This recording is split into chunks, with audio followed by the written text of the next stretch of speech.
So our next speaker, I'm really looking forward to this talk. It's great.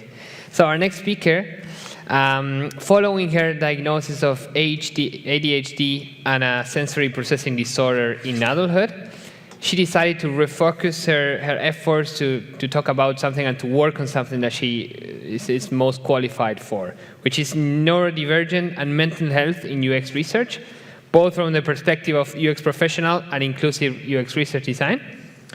She has a background in psychology and human factors and more than a decade of experience working in several industries like automotive, logistics, e-commerce, and finance. So to talk about making UX research accessible to neurodivergent professionals, here's Penninah. Woo! Thank you. Thank you. Hello.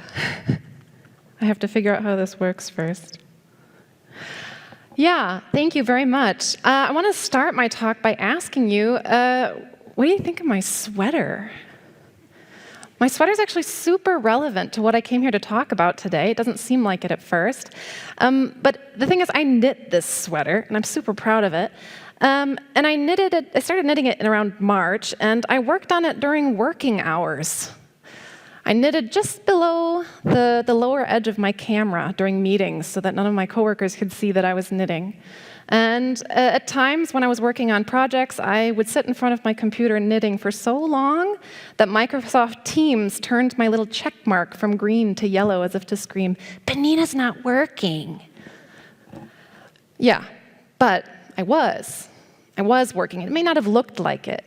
But while I was knitting with my hands, I was at the same time knitting thoughts and knitting ideas and solutions and thinking about my last projects, about my insights, and knitting together all of these ideas in my head. And the thing is, that's kind of something I face on a regular basis, is that I always need something to do with my hands.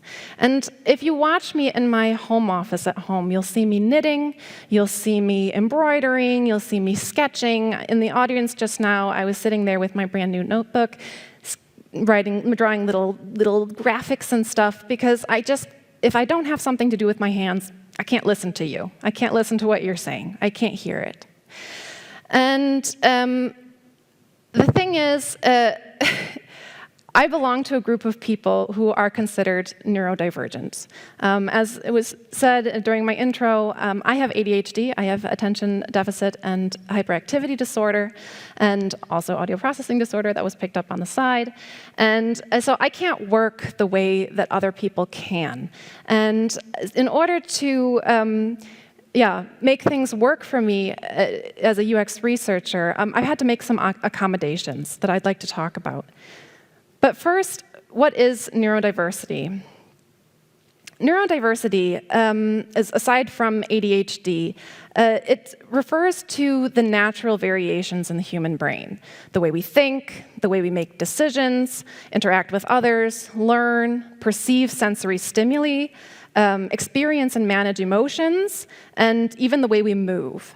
And the term was originally coined to destigmatize autism, but now it's also grown to encompass more than just autism. It also encompasses ADHD, dyspraxia, dyscalculia, dyslexia, and Tourette's syndrome, and it also encompasses mental health illnesses like depression, anxiety, personality disorders, obsessive-compulsive disorder, and it can also be acquired, which means if you experience psychological trauma in your life, you can actually develop neurodiversity, and also brain injury can also lead to the same effects. And because these are all neurological disorders or neurological states of being, a lot of the symptoms overlap. So a lot of people with different neurodivergent neurotypes experience a lot of their lives the same way and have a lot of the same symptoms.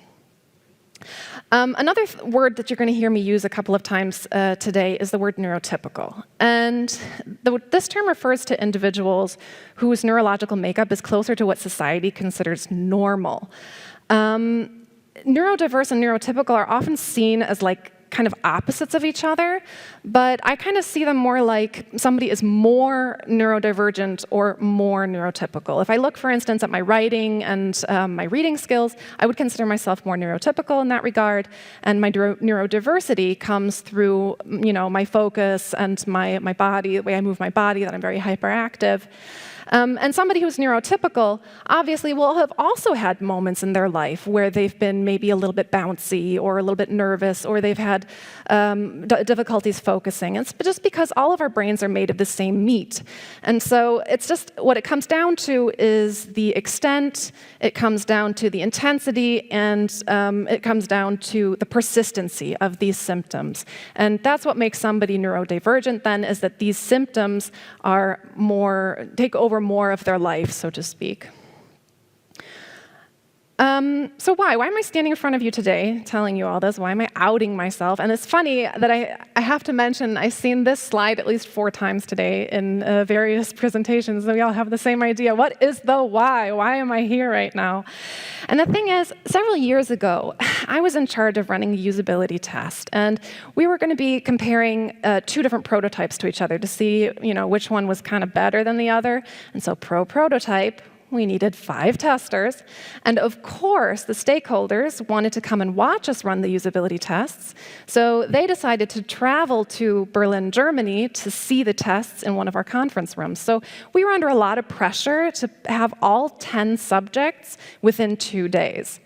Now, we've already heard about being the only UX researcher. At the time, I was the only UX researcher, and so it was my job to run all 10 of these interviews. Now, at the time, I already knew that I was kind of made of a little bit of different material than the people around me, so I already knew, okay, we got to find a solution for this, because I know this is not going to go well. And my colleague and I decided, okay, she's going to take over all of the stakeholder management, she's going to bring the coffees, she's going to, do all that sort of stuff, go out for lunch with our stakeholders, and I was going to stay behind, recharge. I knew it was going to be a big deal. And it ended up being a big deal. I made it through the 8th person, the 8th 1-hour interview, and I got super nauseous. And I started sweating and shaking, and I realized I'm not going to make it. And so even with all of our stakeholders there, even with 2 participants waiting in the waiting room ready to go, I said, I'm out. I can't. And I went home. And from that day, I decided I am never, ever, ever going to do that many participants in 2 days. We read about it on Nielsen Norton Group or in these blog articles from these big UX people, and they say, oh yeah, usability testing's super fast. You can get 5 people done in 1 day, but the truth is, it's too much for somebody like me to handle, and I wouldn't be surprised if there's several other people in the audience now who say, yeah, I don't really like it either. And I think that's where our moment where we can say, it's time to change things, it's time to say, it's okay to do things differently. So, yeah, why do we need to adjust the entire industry to accommodate a neurodivergent UX professional like me? Why can't we just make my work easier? Why do we have to do it for everybody? And the reason is, first of all, you could be next. Since the beginning of the pandemic 2 years ago, the rates of depression and anxiety in US adults has risen drastically. And with our current social and economic climate and then political climate that we're facing today, I personally believe that rates of depression and anxiety are going to be on the rise. And we as UX research and UX professionals, we are at the same risk as everybody else. Additionally, you could already be. I was only diagnosed with ADHD last year. I suffered for 33 years before I found out why I was suffering. And I think there are plenty of people, possibly also some here, who do not realize that they are neurodivergent and do not realize that life could be easier for them and their UX research profession could be easier for them. Furthermore, women and indigenous and people of color are at a higher risk for being underdiagnosed and therefore untreated for ADHD, autism, and learning disorders. Even if you aren't neurodivergent, you might like some of my suggestions. Like I said, I want to make our lives easier here, so maybe you will like some of my suggestions anyways. And lastly, inclusive teams make inclusive designs. I think we all know that inclusivity and diversity is one of the big topics that's really picking up speed in UX research. And one of the things that I think will lead the most to inclusive design is having inclusive teams. You need to have somebody with ADHD on your team. You need to have somebody with autism on your team so that you can develop products that are well made for people with ADHD and for people with autism and other neurodivergent neurotypes. So how? Which accommodations can we make? And there are many sorts of accommodations that we can make in an organizational setting that aren't specific to UX research. So things like reduced hours, or I personally love remote work because then I can click my pen as much as I want without annoying anybody. And the thing is, though, my recommendations are specifically for UX research, and I focus them on ADHD and autism because those are the two neurotypes that I know the best. So they might not be perfect for all neurotypes, so these sort of things might be great for somebody with dyscalculia, for instance, but just so that you have kind of a context, they're great for somebody like me. So I'm going to kind of break it down into the basic research project cycle. So you have a planning phase when you're running a study. You've got a testing phase and an analysis phase, or a synthesis. I've heard that term used today. And at the end, you got to document it. And I'm going to take a look at 3 parts. I'm going to look at the testing, the analysis, and documentation, and a couple of ideas, just give you a couple of ideas how we can accommodate neurodivergent UX professionals in these 3 phases.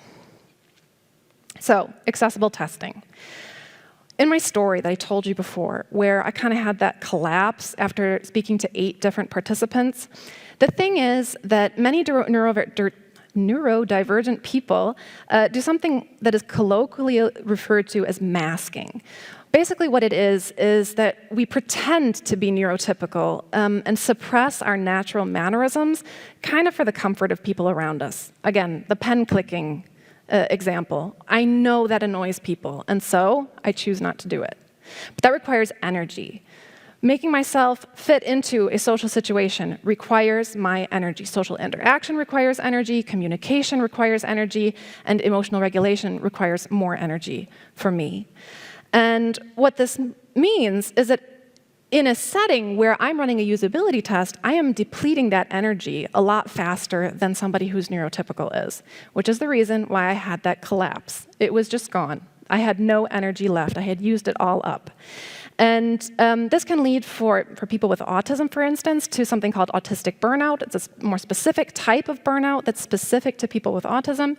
It can lead to exhaustion, illness, and also, in my case, chronic illness.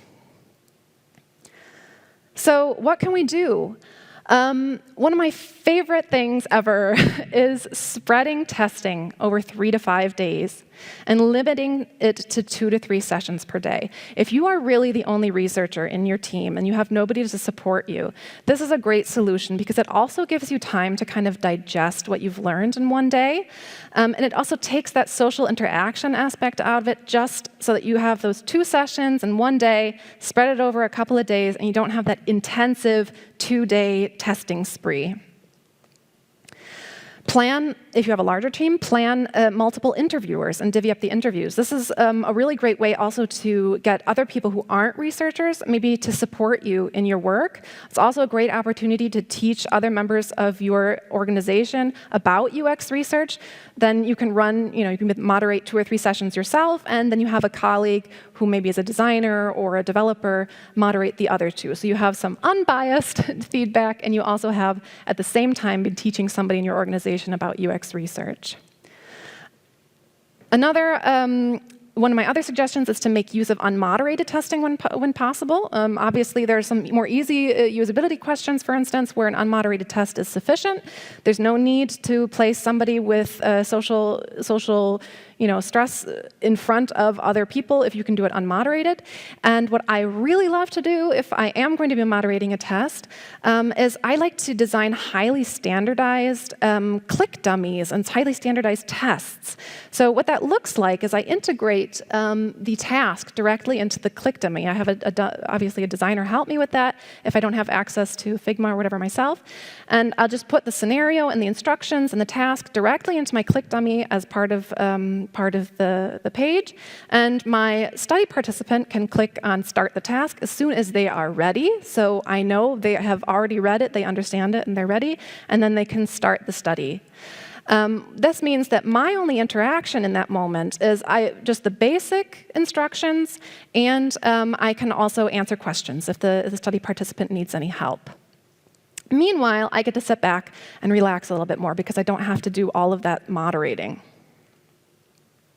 So, accessible analysis. Now, I think the fuzzy phase after a qualitative study is well known amongst all of us. Synthesis is hard. And so imagine you just finished the field phase, and now you have all of this data, and you want to make insights out of it. Figuring out how to structure it's going to be a challenge for anybody.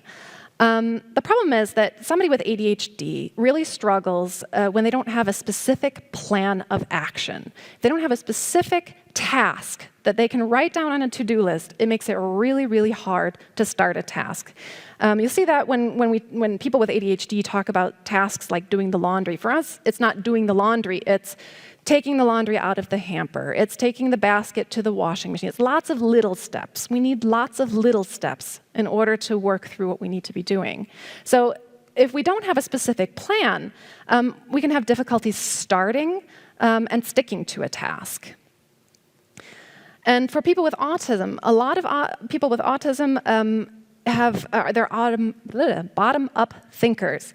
So what that means is that the big picture, those insights, can be hard to process because they're very detail-oriented. And they often need a lot of data before they're willing to make some insights out of data. So what can we do here? Insist on very specific hypotheses when working with stakeholders. I know how it is. You have a stakeholder coming in, and they want to know some generalized big question.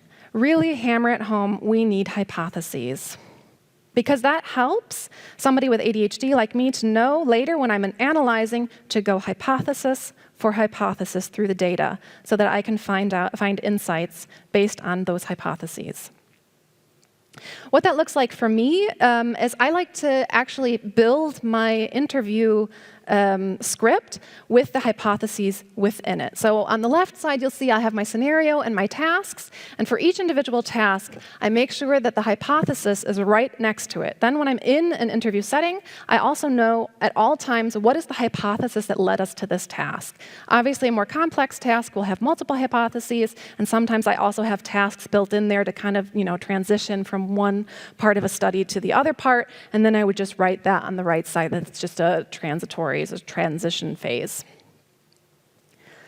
And the next idea is teamwork. Again, bring in people from outside of your research team. If you're the only researcher, bring in designers, bring in developers, and work together. Don't try to do something alone if you're struggling to do it alone.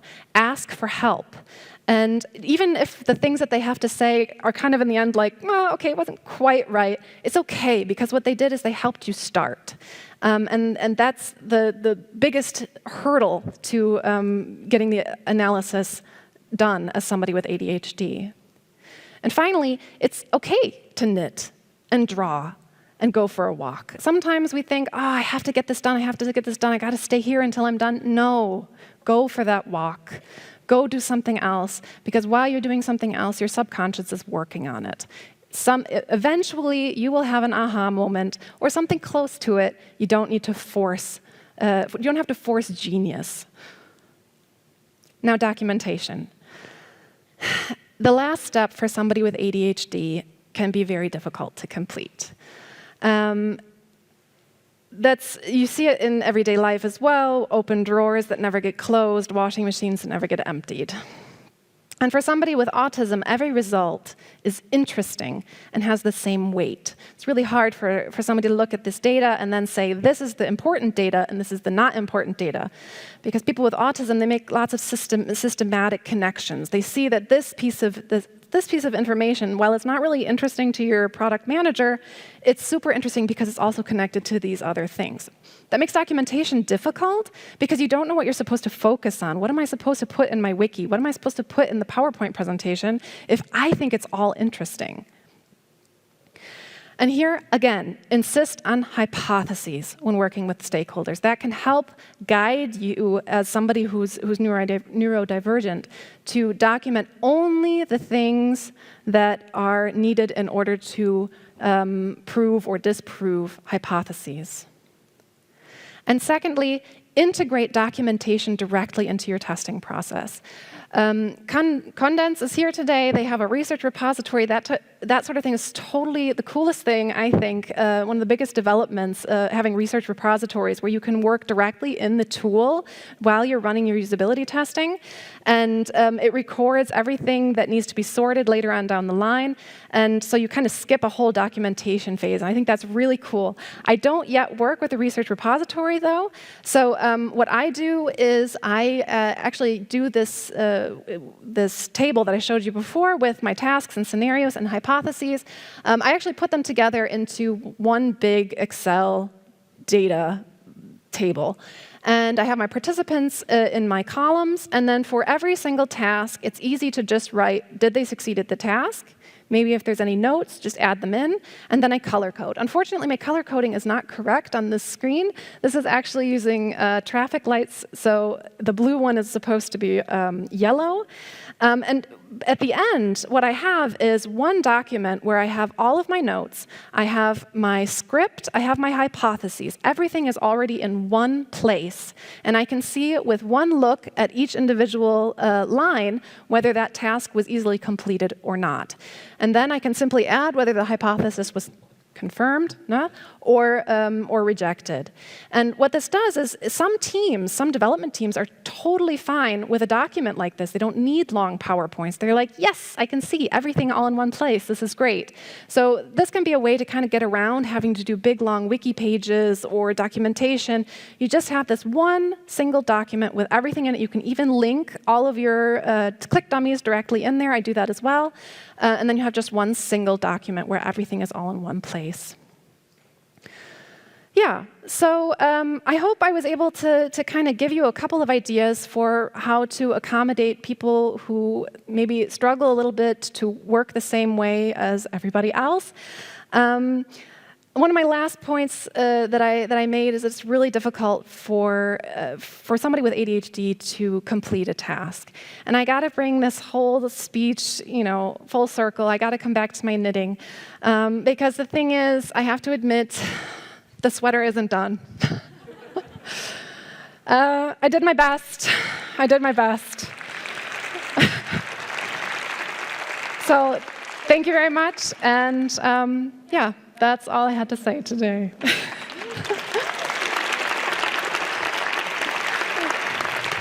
Thank you. I'm going to cover that up again so you don't have to stare at me. Thank you. Now time for questions. We have questions. Yes, let's start with our audience here in the theater. Is there anyone with a question? I see there on the right. Yes, some throwing. Great. And if you can, please hold the mic closer so that our online audience can also hear it better. Yes. Thanks for your story today and sharing this. I was really wondering, what would be your advice to someone who just found out that this happened, that this is part of being you? What would you advise? Yeah. So let's say in my case, I just found out last year that I have ADHD. I actually work in an environment where I feel safe to tell my team lead that. Now, I'm aware that that's not the case for everybody. And for me, that was one of the first things that I did, is that I told my team lead, hey, I have ADHD, and the ways that I've been working up until now have not been working for me. Let's find solutions. And if you have a really strong team lead, they're going to be fine with that. They will help you. They will be willing to work with you to find solutions to make it easier for you to do your job. I understand that that's not the case. I have also worked in places where I did not feel safe to divulge information like that. In that case, my biggest suggestion would be to find another employer. I think if you think you have ADHD or are neurodivergent and you don't feel safe at work to approach your team lead and get support, then it's not a place that's going to be healthy for you long term for your mental health. I hope that answered your question. Thank you. I see we have another question here on the right. Yes, go for it. Almost. Teamwork. Hi, Alexandra. I got a question. Do you feel that being neurodivergent, so having ADHD, makes you better in some cases? Looking for some hope here, but do you feel that that in some cases you maybe analyze better or do things that a neurotypical do not? I think yes, sort of. The thing is that the way I think is very individual. Even multiple people with ADHD are going to think differently. They're going to have different ways of solving problems. And I try really hard not to go that route of my ADHD is a superpower because it's really broken a lot, But I do think that there are aspects of ADHD that make certain things easier for me than for somebody else. And I think that if you can find out what those things are for you as an individual, then you can definitely use that to make your life easier. Yes. For you, that's what? For me. Oh, for one thing that I'm standing up here today because I'm terrified, but that's okay.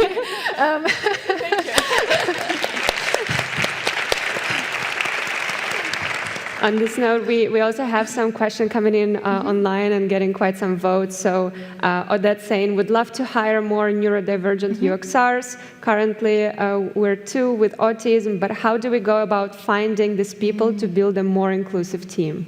Okay, yeah, that's hard. You can't just write down, we're looking for neurodivergent people to hire. In that case, the most important thing is to communicate, I think even in your job listing, what kind of culture your team has. I have seen job postings from some big companies even, where even reading the posting, I said, nope, that's not going to work. And if I can read in the posting itself that it's going to be a safe place to work, if I can tell this is a place where I can learn how to manage my own disability, basically, while at work, then that's some place that I'm going to be attracted to. It starts right at the job listing, I believe. And working on your company culture. Working probably. on company culture, yeah. Yeah, we have another one that is more about, I guess, inclusivity when doing research. So, like, how do you promote inclusivity when recruiting participants, and how to then form methodology so that it supports the needs for diverse participants? That's a whole topic of its own. Yeah. My personal view on that is that our testing panels need to become more diverse. So it's very difficult to build your own panel, and so a lot of us obviously use, testing time and such. And I think that now is the time, if we want to have diverse research, then it's time to start putting pressure onto panel providers and make it clear that that's what we want. We need them to start recruiting for their panels in places where they're likely to get diverse participants. Because we can't ask people, yes, we can. We come from Germany, my colleague and I, we're not allowed to ask some questions. So we can't ask somebody, are you neurodivergent? Can you participate in our study? In all cases. So that's kind of where it starts, is asking for, making a market for diverse panels and demanding it. Yeah, totally. Yeah. So starting at the source. Starting at the source. Great. Do we have any more questions here in the theater? We have one here. Be ready to catch. It's making me nervous. It's like a test. It is. You don't have to catch it. So I noticed that the ADHD and autism is quite different from each other. And how do you deal with working people who are different types of neurodivergent in your team? Yeah. So there are the thing about neurodivergencies is, like I said, is that we're all made of the same meat. So there's a lot of overlap between symptoms, and it's all about empathy. Is knowing that somebody who maybe has autism. So I don't know yet, but I think I might have autistic traits as well. So they are very direct, for instance, and that can cause a lot of conflicts, because somebody who's neurotypical hears an autistic colleague be very direct about something and feels that it's impolite. And an autistic person is like, I was just saying directly what I mean. I wasn't being impolite. And that's where I think that communication skills in terms of nonviolent communication, I've done a couple of trainings on it. I find it the best thing ever. It's so cool. Learning to communicate with people on different levels and understanding that what you heard is not necessarily what they meant, and being able to go back in and reassess what happened in a conversation in order to get along. And I think that that's a basic. I think everybody should be able to have communications at a meta level as well. And that will make it easier for people with different neurotypes to communicate with each other. Yeah. Well, thank you everyone for your questions, and also thank you for being so vulnerable and sharing all of this with us. Also, I just want to say that in hopping on the chat, there were also a lot of people like identifying with like having 5 interviews per day. That it's a lot. It's good that we're all also challenging the common research practices that there are. Exactly. So, that's my goal today. So. Thank you so much, Penninah. Thank you.